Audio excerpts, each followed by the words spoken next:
winner tonight? Well, they have put together 6 wins at this track, 3 at this event, so nobody better to go to for our Sunoco pit strategy of the week than the Chad Cadet.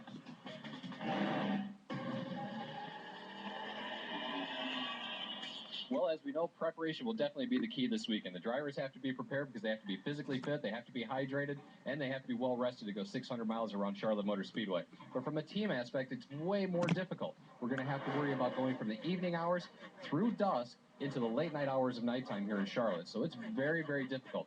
One thing we have as an advantage this weekend is we have the All-Star race that we ran last week.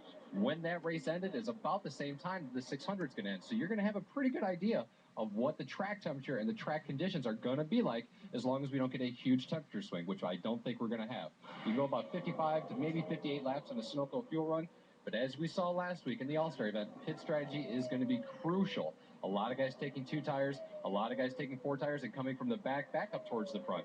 It's going to be interesting to see how all that plays out come the short runs that we typically have at the end of this race. It's going to be a lot of fun. It's going to be a long race, so get your popcorn, boys. It's going to be exciting.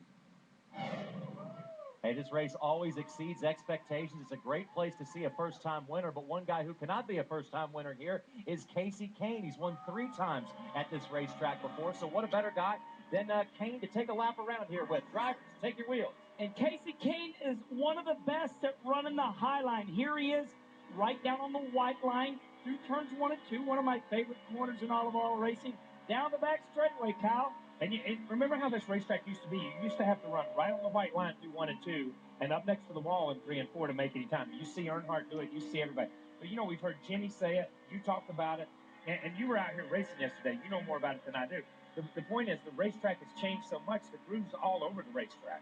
It's a very groovy racetrack. Kind of fun saying that. But this is the perfect line right now that Casey is running. Very, normal line down the back straightaway. Here we are. Let's listen to the throttle. People like to listen.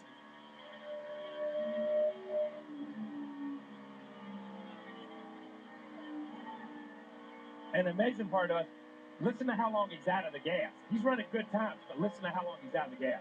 That is the biggest surprise in all of auto racing. When you're watching TV, you're like, oh my God, they're running so fast.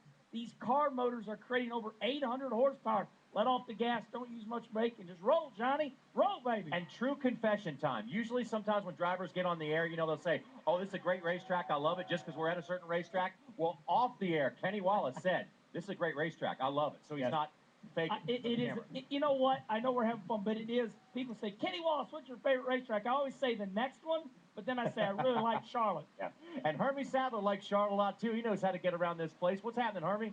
Yeah, just to add a little bit, you heard Kyle and Kenny talking about the different grooves of this racetrack. Guys use the bottom, the middle, or the top. And a couple things the fans at home need to remember as to maybe why we're seeing drivers drive different grooves on the racetrack. Number one, a gear rule. The rear end gear that the teams run now to determine how many RPMs the engine turns, well, NASCAR now dictates that.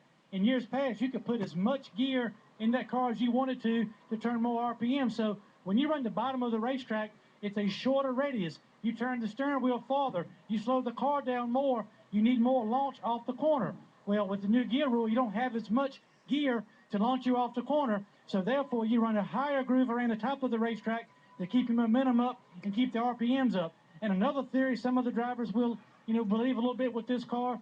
This is a higher center of gravity car, a little bit top heavy, kind of like an SUV as compared to a sports car. Well, a taller wheelbase car that's a little bit top heavy, you make a sharper curve with it, it doesn't handle quite as good. This car is better with a long radius corner around the top. You don't have to turn the steering wheel as far and don't have to get that car off balance. So what this has forced the drivers and teams to do is find different lines on the racetrack and force the driver who used to like just the bottom to be open-minded and go to the top when you have to, Johnny. And Hermie, we're talking about 400 laps, 600 miles around this racetrack tonight. It is going to be a show. It's going to be a long one, and it's always going to have a twist and a turn at the end. We'll be back with much more NASCAR Race Day built by the Home Depot from the Charlotte Motor Speedway in just a moment. NASCAR Race Day is built by the Home Depot. More saving, more doing. That's the power of the Home Depot. Brought to you in part by Tornadoes. Bold is how we roll. And by the AARP Auto and Home Insurance Program from the Hartford.